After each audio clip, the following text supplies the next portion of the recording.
ഇത് കോക്കസ് സ്പാനിയലാണ് ഈ ബ്രീഡിൻ്റെ പേര് വരുന്നത്. അതിൽ തന്നെ ഇവർ വന്നിട്ട് അമേരിക്കൻ കോക്കസ് സ്പാനിയൽ എന്ന് പറഞ്ഞിട്ടുള്ള ഡിഫറെൻ്റ് ആയിട്ടുള്ള കാറ്റഗറിയിൽ വരുന്ന ഡോഗ്സ് ആണ്. ഇത് നമുക്ക് 2 ടൈപ്പ് ഉണ്ട്. അമേരിക്കൻ കോക്കസ് സ്പാനിയൽസും ഉണ്ട്, ഇംഗ്ലീഷ് കോക്കസ് സ്പാനിയൽസും ഉണ്ട്.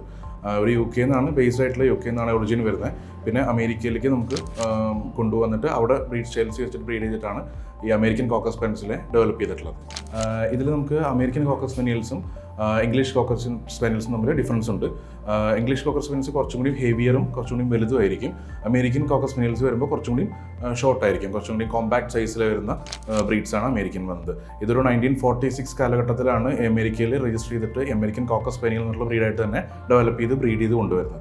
നമുക്ക് അമേരിക്കൻ കോക്കസ് സ്പാനിയൽസ് എല്ലാ ക്ലൈമറ്റിലും അഡാപ്റ്റബിൾ ആണ്. അപ്പോൾ അതുകൊണ്ട് തന്നെ ഇവിടുത്തെ ക്ലൈമറ്റിലാണെങ്കിലും നമുക്ക് വളർത്താനായിട്ട് കോമ്പാറ്റബിൾ ആയിട്ടുള്ള ബ്രീഡ്സ് ആണ്. 10 to 12 years ആണ് നോർമൽ ലൈഫ് സ്പാൻ പറയുന്നത്. പക്ഷേ നമുക്ക് ഡിപ്പെൻഡ്സ് അപ്പോൺ അവർ മെയിൻ്റനൻസ് പോലെയാണ്. നമ്മൾ ഒരു ഹൈലി ന്യൂട്രീഷ്യസ് ആയിട്ടുള്ള ഫുഡ് കൊടുത്ത് നല്ല രീതിയിൽ മെയിൻറ്റെയിൻ ചെയ്ത് പോയാൽ അവർ കുറച്ചും കൂടി ലോങ്ങർ ലൈഫ് നമുക്ക് കിട്ടും. ഇവരുടെ ഫുഡ് ഹാബിറ്റ്സ് പറഞ്ഞതെന്ന് വെച്ചാൽ നമുക്ക് ഒരു ഹൈലി ന്യൂട്രീഷ്യസ് ആയിട്ടുള്ള ഫുഡ് തന്നെ കൊടുക്കണം അവരുടെ ഹെൽത്തിയർ ലൈഫിന് വേണ്ടിയിട്ട്.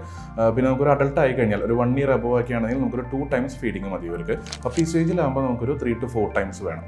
അത് ബിലോ 1 year ആകുമ്പോൾ. 1 year കഴിഞ്ഞാൽ പിന്നെ നമുക്ക് ഷെഡ്യൂൾ മാറ്റി ഗ്യാപ്സ് വെച്ചിട്ടുള്ള നല്ല ഹൈലി ക്വാണ്ടിറ്റിയിൽ കൊടുക്കാം. ഇവർ നമുക്കൊരു ഡിഫറെൻറ്റ് ഷെയ്ഡ്സിൽ വരുന്നുണ്ട് കളേഴ്സ്. സോളിഡ് കളേഴ്സ് വരുന്നുണ്ട്, അതായത് ഫുള്ളി പ്ലെയിൻ ഒറ്റ കളറിലായിട്ട് വരുന്ന സോളിഡ് കളേഴ്സ് പറയും. അതിൽ തന്നെ ബ്ലാക്ക് ഉണ്ട്, റെഡ്, ചോക്ലേറ്റ്, ബ്രൗൺ, അങ്ങനെ ഡിഫറെൻറ്റ് ഷെയ്ഡ്സ് വരുന്നുണ്ട്. ദെൻ നമുക്ക് വരുന്നത് പാർട്ടി കളർ എന്ന് പറയും. പാർട്ടി കളറിൽ ഡ്യുവൽ ടോൺസ് ആയിരിക്കും. ഡ്യുവൽ ടോൺസ് വരുമ്പോൾ നമുക്ക് ഒരു വൈറ്റ് ആയിരിക്കും mainly 1 shade, and another shade വരുമ്പോൾ ബ്ലാക്കോ അല്ലെങ്കിൽ ഈ ടാൻ മാർക്കിങ്സോ ആയിട്ടുള്ള കളേഴ്സ് ആയിരിക്കും കോമ്പിനേഷൻസ് വരും. കോക്കസ് സ്പാനിയൽസിൽ ബൈ ബർത്ത് തന്നെ നമുക്ക് ഹെയറി ആയിട്ടുള്ള ബ്രീഡാണ്. ഇവർക്ക് കംപ്ലീറ്റ്ലി ഫുൾ ഓഫ് ബോഡി ഒരു ഹെയർ ഗ്രോ ചെയ്യും. പിന്നെ നമ്മൾ ഗ്രൂം ചെയ്യണം, നല്ല രീതിയിൽ ഗ്രൂമിങ് ആവശ്യമുള്ള ബ്രീഡാണ്, ഹൈലി മെയിൻ്റനൻസ് വേണ്ട ഒരു ബ്രീഡാണ്.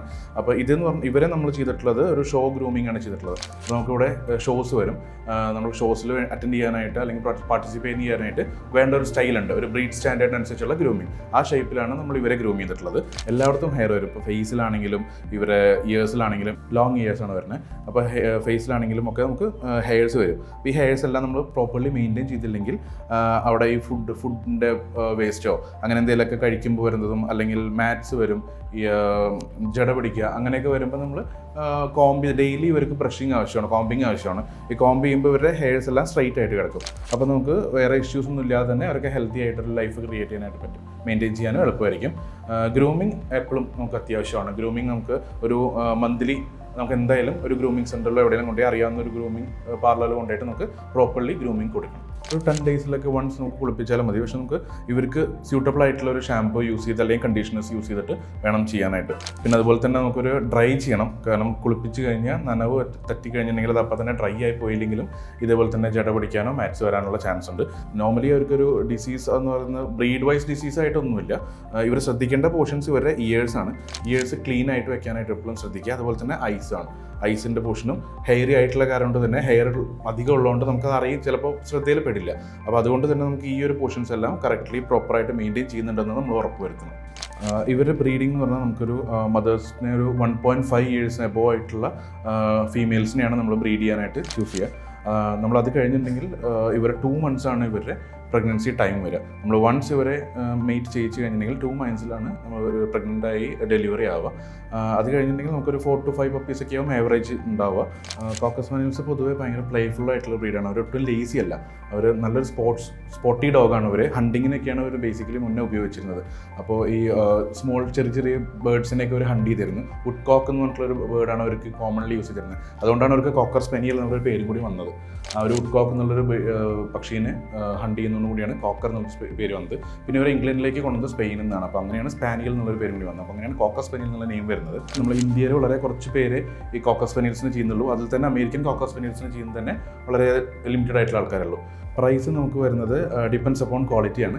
അപ്പോൾ ഈ പ്രൈസിൽ തന്നെ നമ്മൾ ഷോ ചെയ്യുന്ന ഡോഗ്സിനും അതിൻ്റെ പേരൻസ് ഷോ വിന്നിങ് പേരൻസ് ആണെങ്കിൽ അവർക്ക് പ്രൈസ് ഡിഫറൻസ് വരും.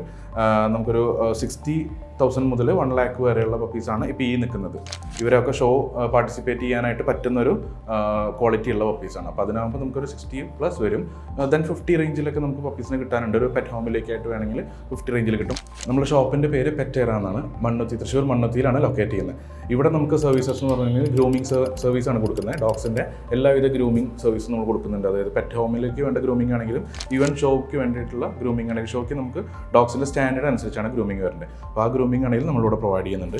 ദെൻ നമുക്കിവിടെ ഒരു പെറ്റ് ഷോപ്പും കൂടി നമ്മൾ റൺ ചെയ്യുന്നുണ്ട്. അപ്പോൾ അതിൽ നമുക്ക് പെറ്റ്സിന് വേണ്ട സപ്ലിമെൻറ്റ്സ്, ഇവർക്ക് ഡെയിലി വേണ്ട multi vitamins, calcium, liver tunics അങ്ങനത്തെ സപ്ലിമെൻറ്റ്സും കൂടി നമ്മൾ പ്രൊവൈഡ് ചെയ്യുന്നുണ്ട്.